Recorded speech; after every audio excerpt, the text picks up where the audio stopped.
Selamat pagi saudara-saudara yang dikasihi Tuhan. Salam damai sejahtera untuk kita semua. Hari ini Senin 23 Agustus 2021. Nas Alkitab yang menjadi dasar renungan bagi kita dari Efesus pasal yang kelima ayat 21 hingga ayat yang ke-33. Sebelum kita mendengar firman Tuhan, mari kita berdoa. Kami datang dan bersyukur kepadamu ya Tuhan, atas anugerah kehidupan yang Engkau berikan bagi kami sampai saat ini. Kami mengaku jika kami kuat, jika kami sabar menjalani hidup hari lepas hari, dapat bertahan dalam segala pergumulan hidup, rumah tangga dan keluarga, dapat bekerja, dapat berkarya, semua karena kemurahan hati Tuhan yang selalu menguatkan kami. Berkatilah setiap kami agar selalu ada dalam kasih Kristus. Sekarang kami mau dengar kebenaran firman Tuhan. Penuhilah kami dengan kuasa Roh Kudus. Amin. Saudara-saudara, kebenaran firman Tuhan hari ini Efesus 5 ayat 21 hingga ayat yang ke-33 adalah tentang kasih Kristus sebagai dasar hidup suami istri. Tentu pengajaran tentang hal ini sudah sering kita dengar dalam berbagai momen pernikahan. Namun demikian, pengajaran ini selalu penting dan kita perlukan untuk kita selalu ingat pada bimbingan Tuhan. Saudaraku yang dikasihi Tuhan, setiap pernikahan, setiap pasangan suami istri pasti merindukan kehidupan pernikahan yang rukun. Pasti merindukan kehidupan pernikahan yang harmonis. Pasti merindukan kehidupan pernikahan yang bahagia dan sejahtera. Pasti merindukan kehidupan pernikahan yang penuh dengan cinta kasih. Mendambakan memiliki pasangan yang saling perhatian, saling melayani, saling support seorang dengan yang lain. Siapa yang tidak mendambakan keadaan-keadaan yang baik, keadaan yang menyenangkan, punya hati dan batin yang tentram bersama pasangan. Saudara sekalian, untuk mencapai kehidupan pernikahan yang demikian indah dalam kerinduan kita, tentu bukanlah perkara sederhana. Karena dalam pernikahan, pasangan dengan karakter yang berbeda harus mampu membangun kebersamaan. Dalam pernikahan ada komitmen di hadapan Tuhan dan jemaat yang harus dijaga, yang harus dilakukan dengan setia, dan juga harus mau bersama-sama memperjuangkan kehidupan pernikahan agar bisa sejalan, agar bisa sehati dan sepikir. Kita harus memahami bahwa menikah secara Kristen adalah untuk selalu bersatu sampai maut memisahkan. Itulah relasi pernikahan yang telah dibaharui oleh Yesus Kristus. Karena Allah sendiri yang mempersatukan suami istri, maka tidak ada sedikit pun hak dan wewenang manusia untuk menceraikan atau memisahkannya. Seperti Yesus bilang, demikianlah mereka bukan lagi dua melainkan satu. Karena itu apa yang telah dipersatukan oleh Allah tidak boleh diceraikan oleh manusia. Matius 19 ayat 6. Saudaraku sekalian, bagi yang mau menikah atau masih baru menikah, mungkin hanya membayangkan atau menikmati manisnya kehidupan pernikahan.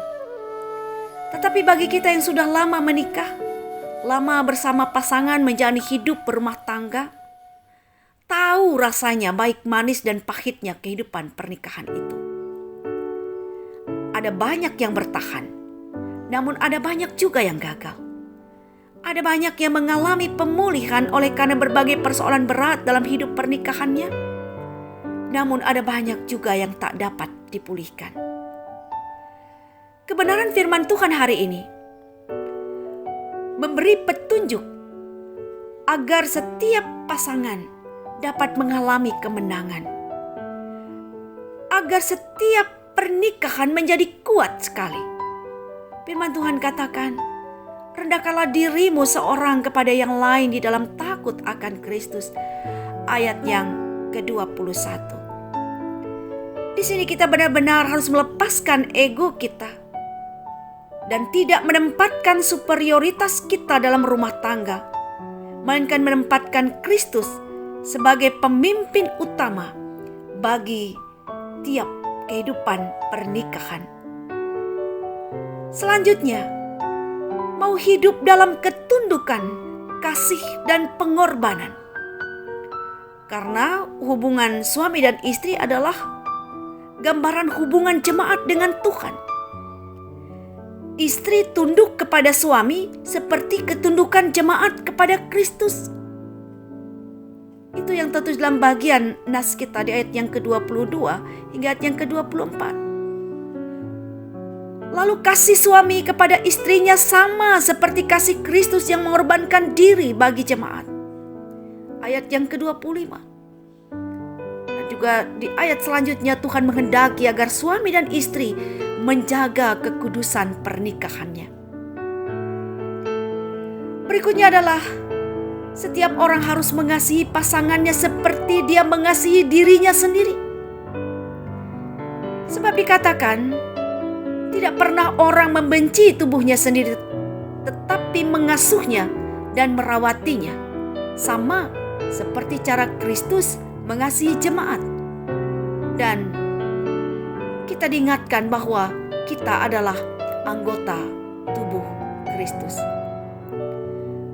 Dan dikasih dalam Tuhan, melalui kehidupan pernikahan kita mau membangun spiritual antara suami istri dengan Tuhan agar selalu terjaga dengan baik. Pesan firman Tuhan bagi kita, bahwa Allah Bapa yang memberkati setiap pasangan dalam pernikahan kudus, Dia pasti mengasihi setiap keluarga rumah tangga. Maka jika kita telah mendasarkan pernikahan di atas kasih Kristus, kasih yang tidak pernah luntur, kasih yang tidak pernah pudar, kasih yang tidak pernah berkurang, kasih yang menerima kita tanpa batas itu dapat kita hidupkan dalam rumah tangga kita masing-masing. Kalau kita ingin punya rumah tangga yang bahagia, kita ingin ada damai di dalam kehidupan keluarga rumah tangga kita, maka kita harus memilih untuk bersikap lebih sabar, baik hati, tidak menjadi orang yang kasar, tetapi belajar bersikap ramah dan lembut hati, serta belajar menahan diri. Kita juga harus tekun berdoa, meminta kepada Tuhan agar kehidupan pernikahan kita kuat, agar pernikahan kita kokoh, bertahan, walaupun kita sadari tidak sedikit terpaan badai hidup bahkan silih berganti dapat terjadi dalam kehidupan keluarga rumah tangga.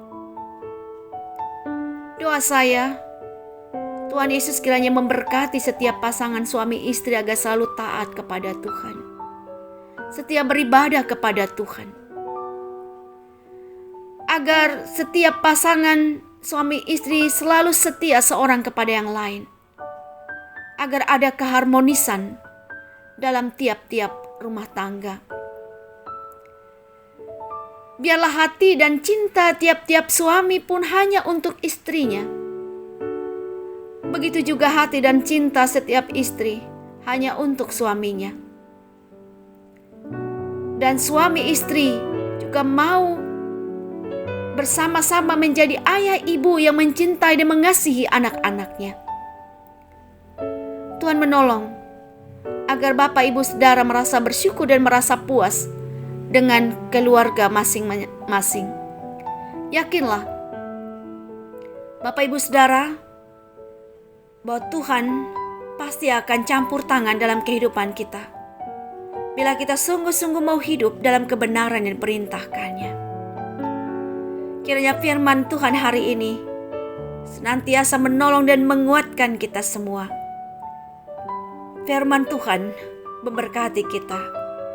Amin. Selamat bekerja dan selamat beraktivitas, selamat mengawali hari-hari dalam 1 minggu ke depan. Tuhan memberkati.